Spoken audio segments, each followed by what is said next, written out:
Hi, and welcome to another Octagon Space Ecotourism video. This is an update on the solar panel. In the last video, I said that the solar panel kind of looks like a dead bird. We're not looking at a different bird. It's actually the same hardware as before, with a few upgrades to make sure that it looks overall a little bit better. Some of the main additions are legs. So you can see them on the edge over here and all the way over on this side. So those legs are new. We're going to get into the details of that. As threatened in an earlier video, if I come down here, you should be seeing three little red eyes staring at you. And I'm going to zoom in quickly just to have a look at that. So that is our light pipe that I talked about before.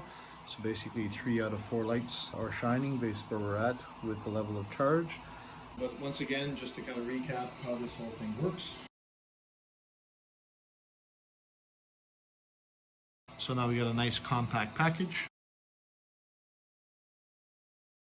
So fairly happy with that overall, and if I flip this around and I tilt this up, I'm going to show the most obvious change is the hole in order for the light pipe. I'm going to get into how this little piece over here works in terms of the light pipe in a second. The light pipe serves as a leg. So in terms of some of the improvements not previously mentioned, I'm going to introduce them here as well. One of the probably the most practical one is this little backstop right over here. So if I slide this up. The other probably major improvement is that this new case here, and I'll pull it out later, has this piece over here that does a couple of things. Number one, allows the rails to grab on all the way from the last rail in the back over here to basically the first rail on either side.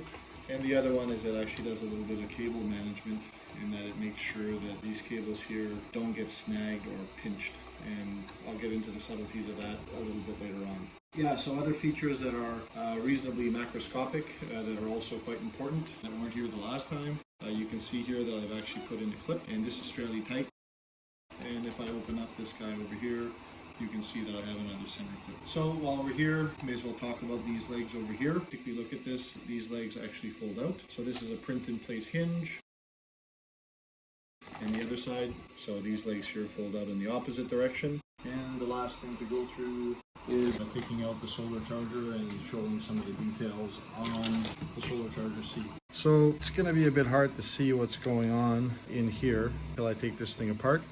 So if we come in here on the cables, we're going to see that there is room for the cables to come out of the bottom of the tile and then to come up underneath this specific plate. So I'm going to get my screwdriver so I can point, and we'll get into some of the features. So first of all, we can see 3 eyes staring at us. So the goal is to actually get the light and to bend it, which we've done. And a bit of a spoiler, if you look at that neon green piece, it's actually just a raw piece of TPU filament. So in general, if I zoom into this side over here, one of the main problems that existed is that this leg over here was actually pinching these 4 cables. I can slide this back and forth and I don't have to worry about the cables getting caught on this side. And to basically understand, I will slide it out. Putting this thing back together, I'll explain what I just did, but now I can just get this thing out. So the idea is that these cable lengths are long enough so that we can do what we just finished doing. I'm going to turn this off so we don't have to look at the lights.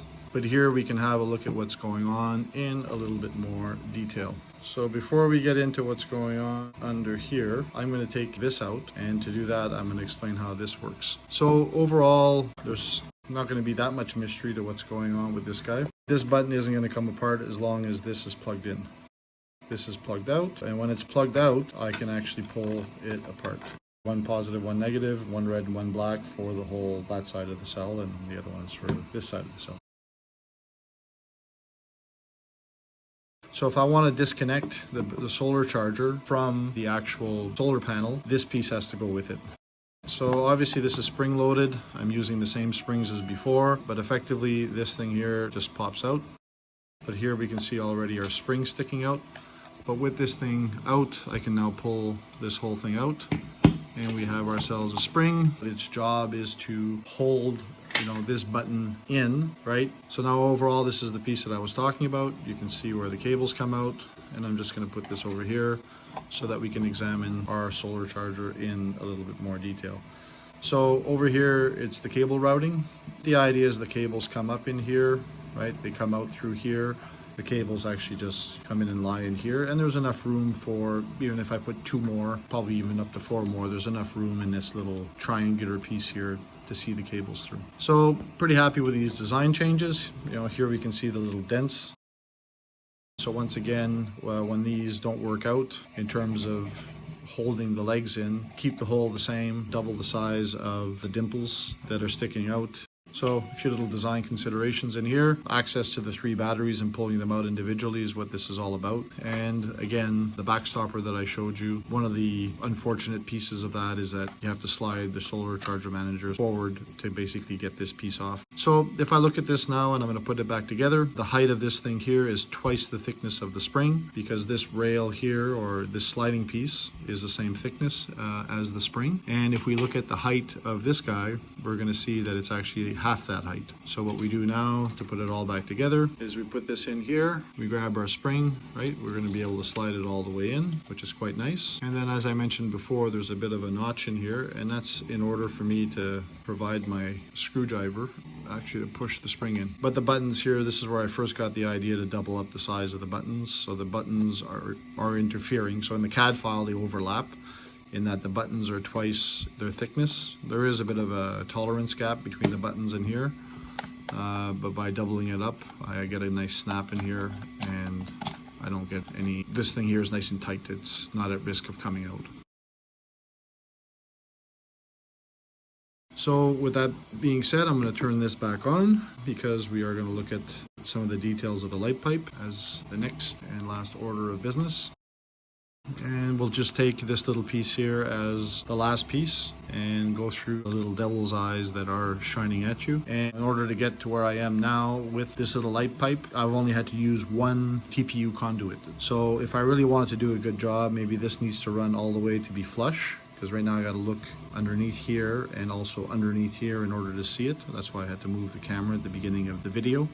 So in terms of version 1 of the solar panels, if we summarize this by going back and putting this thing back up, in a solar charging capacity where we started off the video, we're approaching, I'm going to say, a final version 1 product, where we can say that the STL files are complete.